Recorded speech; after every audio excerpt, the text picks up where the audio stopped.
Esta comunicación se encuentra disponible solo en YouTube para quien quiera verla, cuando quieran verla, pero se enmarca en el contexto del Seminario Internacional Bridges Across Sciences and Humanities. Yo soy Agustín Sánchez Cota, soy doctorando de la Universidad de Córdoba, donde precisamente se organiza este seminario. Me gustaría dar las gracias al comité organizador por brindarme este tiempo para presentar parte de mi investigación doctoral y sobre todo me gustaría dar las gracias a todos los potenciales asistentes que están ahí escuchando ahora mismo mi investigación. Gracias por vuestra atención. El título de mi presentación se llama Las relaciones filosóficas entre la eugenesia y el transhumanismo. Este es el índice que voy a seguir. En total, junto con la portada, son 10 diapositivas. La eugenesia es un fenómeno histórico bastante conocido. Entre sus muchas definiciones yo he escogido esta, producida por los Institutos Nacionales de Salud estadounidenses. Es una traducción mía del texto del inglés al español. Me gusta porque condensa todo el fenómeno. Lo define como una teoría pseudocientífica e inmoral de la mejora de la raza mediante la planificación reproductiva. Es decir, los eugenistas planteaban que había desigualdades biológicas tan grandes que debíamos de fomentar o controlar la reproducción, mejor dicho, y conseguir que los supuestos mejores se reprodujeran más que los supuestos inferiores. Por eso es pseudocientífica, porque es científicamente incorrecto, y es inmoral, porque atenta contra la libertad humana de uno de sus aspectos más importantes, que es la reproducción, y conlleva el control del estado de la vida humana. El transhumanismo, en cambio, plantea mejorar la condición de cada individuo a través de la tecnología. Así es como lo define Antonio Dieguez, uno de los especialistas en España. Pero un filósofo actual transhumanista, porque el transhumanismo es un movimiento actual, lo define como la continuación y aceleración de la vida inteligente, más allá de sus formas y limitaciones humanas actuales, mediante la ciencia y la tecnología. Entonces, en esa idea de mejorar a cada individuo humano a través de la tecnología, está la idea de mejorar y acelerar mediante nuestro control la inteligencia del ser humano, que a priori quizás no parece malo. Los transhumanistas abogan por la libertad morfológica, es decir, porque a la hora de mejorar, cada individuo sea libre de hacerlo como desee, lo cual contrasta completamente con el control de la mejora que hacía la eugenesia. El transhumanismo se discute dentro del debate filosófico de la mejora, que a mi modo de ver dispone de tres áreas, un área técnica, otro área médica y otro área bioética. El área médica cuestiona qué son y qué no son tecnologías de mejora, porque muchas tecnologías pueden venderse como meliorativas, pero quizá no nos ayudan para nada. El área médica intenta establecer cuál es el papel de la medicina en su labor de restaurar las condiciones fundamentales de los individuos, porque desde el momento en el que tenemos aplicaciones que incrementan nuestras capacidades por encima de lo que debería hacer la labor médica, entonces hablamos de mejora. Es decir, nos ayuda a distinguir entre terapia y mejora. Por último, el área bioética es el área que puede ayudarnos a establecer los límites de la mejora, hasta qué límites es correcto mejorarnos y a partir de qué límite es incorrecto hacerlo. También se distinguen, y esto ya en general la literatura lo hace así, tres posiciones dentro del debate filosófico de la mejora. La posición conservadora, que considera que nuevas tecnologías de modificación humana, como puede ser la modificación genética, que es la más relevante, solo deberían de centrarse en cuestiones terapéuticas. La posición moderada, que plantea que esa tecnología u otras podrían de forma gradual mejorar al ser humano, y la posición radical. La posición radical es la posición transhumanista y plantea abrazar sin ningún problema todas las formas de tecnologías de mejora que pueda haber. Las tres posiciones están de acuerdo, tienen un punto de partida de acuerdo, en la defensa de la eugenesia liberal. Plantean que, por ejemplo, en el caso de la modificación genética, si modificamos a los seres humanos para que no tengan defectos, eso es aceptable tanto por la visión conservadora como por la visión moderada y como por la visión radical. Es decir, que podemos distinguir tranquilamente toda esta discusión del pasado coercitivo estatal eugenésico. Sorprendentemente, lo que nos dicen las historiadoras de la ciencia especializadas en la eugenesia es muy distinto. Aquí quiero citar dos ideas fundamentales. Una que le pertenece a Diana B. Paul, que la publica como un capítulo en ese texto, en ese libro que está ahí en la portada, Reprogenetics, Reprogenética. Y Paul dice así: la mayoría de la eugenesia no fue abiertamente coercitiva. Muchos de sus defensores principales repudiaron exclusivamente las medidas forzosas.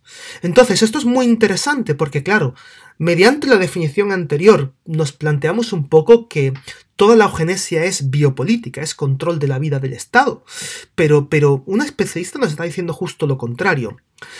Alison Bashford, que coedita el manual de Oxford de la eugenesia con Philippa Levine, dice que hay dos errores que los especialistas en bioética hacen a la hora de discutir la eugenesia. Primero, tienen el error de no saber hablar bien de los orígenes de la eugenesia y segundo, reducen el fenómeno histórico a su caso más extremo, que no lo he dicho antes y debo de decirlo ahora, es el caso del nazismo. Bien, pues en parte voy a abordar aquí esa labor. Voy a hablar sobre los orígenes de las ideas eugenésicas en cierta profundidad. Bueno, la mayoría de los historiadores consideran que el arco de pensamiento que conllevó a la eugenesia comienza con la publicación de Darwin del origen de las especies. La teoría de la selección natural como mecanismo de evolución fue muy potente y fue un terremoto. Y pudo serlo aún más si Darwin se hubiese aventurado en ese momento a hablar sobre cómo esa teoría afectaba la evolución del ser humano, y Darwin decidió no entrar en ese campo minado. Sí lo hizo, en cambio, Alfred Russel Wallace, quien publicó el texto El origen de las razas humanas y la antigüedad del hombre, deducido de la teoría de la selección natural. Literal. Deducir el origen del ser humano a través de esta teoría. Wallace hace una distinción, un origen del hombre en tres fases. Una fase de evolución física, una segunda fase de evolución mental, que supone la idea de que las facultades mentales se heredan biológicamente y, en consecuencia, cada vez las generaciones son más inteligentes, y plantea que esta inteligencia es la que permite el apoyo mutuo, la capacidad para trabajar en equipo y para cooperar, y lo que hace al ser humano la raza superior, la especie superior, mejor dicho, de todas las especies animales. Y también plantea que ahora es el momento de la selección artificial de las otras especies que sirvan para el beneficio humano. Esas son las tres etapas que plantea Wallace. Partiendo de esa idea, aparece otro ensayista, William Rathbone Gregg, que nos habla sobre el fracaso de la selección natural en el caso del ser humano. Y aparece aquí una idea muy polémica. Gregg dice estar de acuerdo completamente con Wallace en su planteamiento, pero considera lo siguiente. Dice que si la selección natural es en realidad la supervivencia del más apto, y aunque ese modo de cooperación nos ha permitido fundamentalmente convertirnos en la especie superior, también es cierto que ahora protege demasiado a las personas más débiles de la sociedad y dejan que se reproduzcan más que los intelectualmente más aptos. Y en consecuencia no solamente se está frenando la evolución mental de la humanidad, sino que estamos ante una posible regresión evolucionaria. Estas ideas son las que nutren a Francis Galton para publicar su obra El genio hereditario. Lo que Galton prácticamente plantea es que a través de la selección natural, a través de Wallace y Gregg, sí, las capacidades mentales se heredan, los padres inteligentes tienen hijos inteligentes, y los estúpidos igual, desde el punto de vista de Galton, y en consecuencia lo ideal es que los padres inteligentes tengan voluntariamente más hijos que los otros. Los otros deberían de saber que no deberían de reproducirse y deberían de actuar con esa decisión. En consecuencia, estamos ante un determinismo biológico de la perspectiva de la cognición humana. En resumen, estamos ante una serie de asunciones o presupuestos eugenésicos. El primero sería una visión del evolucionismo progresista, esto es, ver la evolución de las especies como un camino de progreso, que ya estaba de por sí en la teoría de Darwin. En segundo lugar, estaría la idea de plantear que la selección natural está influyendo en las facultades mentales y que, por ende, el talento intelectual se hereda de generación en generación. Es decir, que hay un talento mental innato. Plantear, por tanto, que la civilización que permite que las personas con menos talento, supuestamente, sigan reproduciéndose, entonces está atentando contra la selección natural y, por ende, contra la evolución y, por ende, contra el progreso. Y entonces se plantea la posibilidad de que exista un riesgo evolucionario. Pero también, y aquí viene Galton en su siguiente obra, La indagación de las facultades mentales y su desarrollo, en la que plantea el concepto de eugenesia y plantea el concepto de selección artificial, que por cierto procede de Wallace. Es decir, en lugar de seleccionar artificialmente las especies, no, aplicarlo eso al ser humano.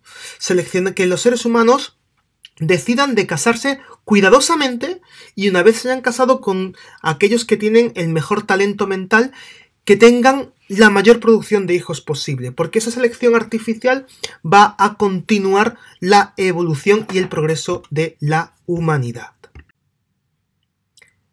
Entonces, ¿cómo avanzamos desde esta posición liberal de la reproducción hacia un giro estatal? Bueno, pues comienza con un fenómeno que se produce en las dos últimas décadas del siglo XIX, que es el nacimiento de la ciencia experimental, de la biología experimental. Hay dos teorías nuevas en estos siglos. Está la teoría del plasma germinal de Weizmann y la teoría de la distribución hereditaria de Mendel.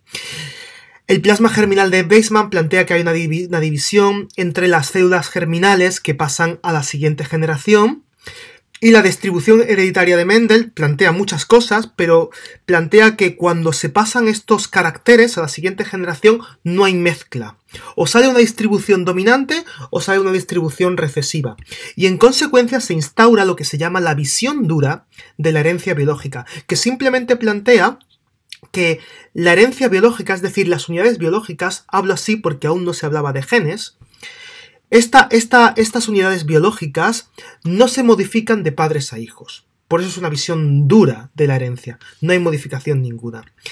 Ante esta nueva visión, dos nuevos autores que son los herederos de Galton, Karl Pearson en Reino Unido y Charles Davenport en Estados Unidos, plantean las siguientes ideas.